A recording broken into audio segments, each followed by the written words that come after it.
ही रेसिपीसाठी आपण गव्हाच्या पिठाचा वापर करतोय। 1.5 कप मी गव्हाचे पीठ घेणार आहे। बघू शकता तुम्ही गव्हाच्या पिठाच्या ऐवजी तुम्ही मैद्याचा पण वापर करू शकता। गव्हाचे पीठ 1.5 कप घेऊन आपण चवीप्रमाणे मीठ घालणार आहोत। मीठ घातल्यानंतर जसं चपातीचं किंवा पोळींचं पीठ आपण जसं मळतो त्या प्रकारे आपल्याला हे पीठ मळून तयार करून घ्यायचे। आता थोडं थोडं पाणी टाकून मी हे पीठ मस्त आपण घट्टसर असा गोळा मळून तयार करून घेणार आहोत।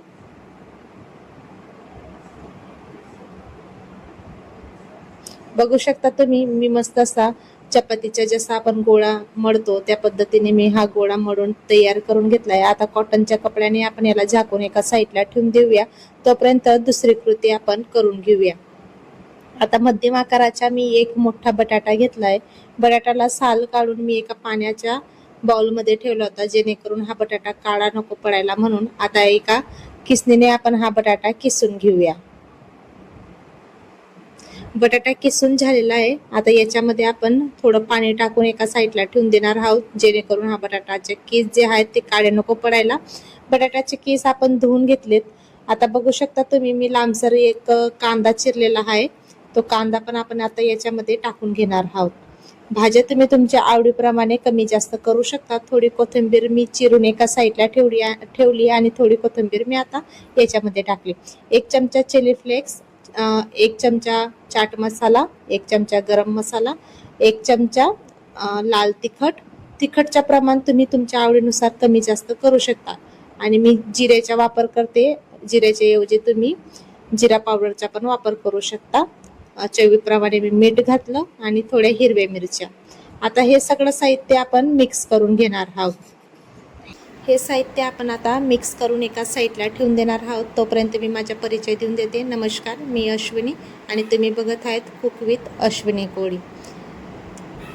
बघा आपला गोळा पण मस्त असा मळून ठेवलेला, तो पण मस्त असा फुलून गेला आहे। आता परत आपण त्याला एक वेळेस परत मळून घेऊया।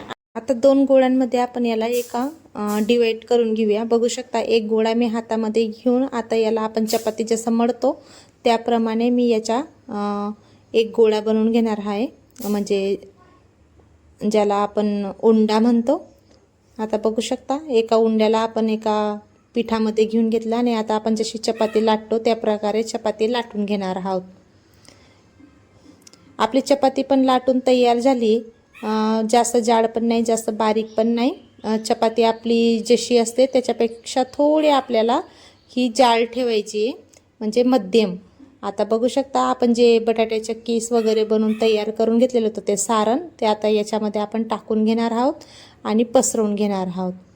आपल्याला हे सारण काही काठेपर्यंत पसरवायचं नाही आहे, थोडं काठ आपल्याला असे मोकळे सोडायचे आहेत। बघा मी व्हिडिओमध्ये दाखवते त्याप्रमाणे आपल्याला हे सगळं करायचं आहे। आता हे सारण आपलं पसरून तयार झालं आहे। आता याच्या काळा ज्या असतात त्या आपण आता दाबून घेऊया, म्हणजे ज्या आजूबाजूला आपण ज्या कडा सोडलेल्या आहेत त्या दाबून घेणार आहोत। मी व्हिडिओमध्ये दाखवते त्याप्रमाणेच तुम्हाला ही कृती करायची आहे।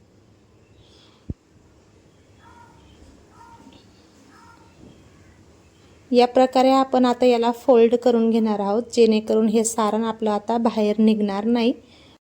ज्या प्रकारे हे सारण आपण आता पॅक केलं आहे त्याच प्रकारे दुसरंही आपण पॅक करून आधीच ठेवून दिलेलं आहे। बघू शकता या प्रकारेच आपल्याला रेसिपी बनवायची आहे। आता आपले दोघं जे गोळे आहेत ते बनून तयार झालेले आहेत, म्हणजे सारण जे आहे ते पॅक होऊन झालेलं आहे। आता एका कढईमध्ये मस्त गरम पाणी तापवायला ठेवलं होतं, त्या चाळणीला आधीच तेल लावून ठेवून दिलं होतं, त्याच्यामध्ये आपण ते दोघं बॅटर ठेवून मस्त वाफवून घेणार आहोत। आता एका कटोरामध्ये आपण 2 ते 3 चमचा कॉर्नफ्लॉवर घेणार आहोत आणि थोडं पाणी टाकून आता मस्त अशी स्लरी याची रेडी करून घेणार आहोत। पातळ असं बॅटर बनवून आपल्याला याला तयार करायचं आहे। हवं तर तुम्ही मैद्याची ही स्लरी बनवू शकता, त्यात काही नाही। बघा आपली अशी मस्त पातळशी अशी ही स्लरी बनवून तयार झाली। आता त्याच्यामध्ये थोडी आपण कोथिंबीर टाकूया आणि चवीप्रमाणे थोडं मीठ मी घातलं होतं, ती क्लिप थोडी लावायची विसरले, आणि चिली फ्लेक्स। आता हे चिली फ्लेक्स आणि कोथिंबीर टाकून हे बॅटर आपलं तयार होऊन गेलेलं आहे। आता याला एका साईडला ठेवून देऊया आणि तोपर्यंत जे आपण वाफायला ठेवलेले जे कणकाचे गोळे होते ते पण आपले रेडी झाले आहेत। आता याला थोडं गार करून कट मारून घेऊया। बघा मी या जे गोळा मी तयार केलेला आहे, म्हणजे जी रेसिपी आपण तयार केलेली त्याला या पद्धतीने कट करायची आहे. व्हिडिओमध्ये मी तुम्हाला दाखवते त्याप्रमाणेच तुम्ही कट करा. हवं तर तुम्ही छोटे छोटे पीस पण याचे बनवू शकता, पण मला या पद्धतीने आवडतात म्हणून मी थोडे त्रिकोणी आकाराचे हे कट करून घेणार आहे. तर चला तर मग जर तुम्ही रेसिपी इथपर्यंत पाहिली असेल तर रेसिपीला एक लाईक नक्की करा आणि आपल्या चॅनलवरती नवीन असाल तर चॅनलला पण सबस्क्राईब करा. आणि रेसिपी तुम्हाला कशी वाटली ही मला कमेंटमध्ये सांगा. तुम्ही कुठून बसून ही रेसिपी पाहता हेही मला सांगायला विसरू नका. तेल पण मस्त तापलं होतं. आता त्या बॅटरमध्ये आपण ते जे आपण रेसिपी बनवली आहे, म्हणजे जो नाश्ता बनवला आहे तो डिप करून आता फ्राय करून घेणार आहोत. बघू शकता तुम्ही, मी ज्याप्रमाणे तुम्हाला दाखवते त्याचप्रमाणे तुम्हाला ही रेसिपी बनवायची आणि कशी वाटते तुम्हाला ही रेसिपी मला कमेंटमध्ये सांगायचं आहे. आता सगळे आपण जे पीसेस होते ते तळायला टाकून दिलेले आहोत आणि याला मस्त असं गोल्डन कलर येईपर्यंत आपल्याला फ्राय करायचं आहे. बघू शकता तुम्ही, कलर तर खूपच छान आलेला आहे या रेसिपीला आणि लागली पण तशीच टेस्टी होती ही रेसिपी. आणि अगदी कमी वेळेत ही रेसिपी बनवून तयार होते आपली.